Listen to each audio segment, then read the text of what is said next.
Atari a quand même réussi à nous sortir une sacrée douille, et personne n'a rien dit. En 1993, ils sortent la console nommée la Jaguar. Cette console, elle n'a rien de particulier, mis à part qu'elle est présentée comme la première console 64 bits.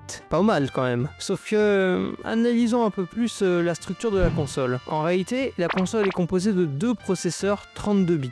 Et donc, pour Atari, c'était leur argument, 32 plus 32 égale 64. Tout va bien. Sauf que l'informatique, ça marche pas du tout comme ça. En réalité, un bit, c'est une puissance de 2. Donc, pour un processeur 32 bits, on a 1 x 2, 32 fois. Et si on a deux processeurs 32 bits, donc on rajoute juste une multiplication par 2. On a donc 1 x 2, 33 fois, et non pas 64 fois. On a donc une console 33 bits. Et encore, les processeurs, ça s'additionne pas comme ça. En réalité, on ne peut pas donc additionner des puissances de 2 comme ça, c'est mathématique. Quand on additionne deux puissances identiques, on passe à la puissance suivante. On ne les additionne pas, il faudrait faire une multiplication. Et donc, ce qu'on peut en retenir, c'est qu'Atari a donc vendu une énorme arnaque et c'est passé crème, parce qu'ils n'ont jamais eu de procès ou autre, ils n'ont jamais été punis. Mais en réalité, il faut avouer que la console a quand même bien flop et que la société a coulé peu de temps après, donc ils se sont un petit peu punis tout seuls. Abonne-toi pour plus d'anecdotes.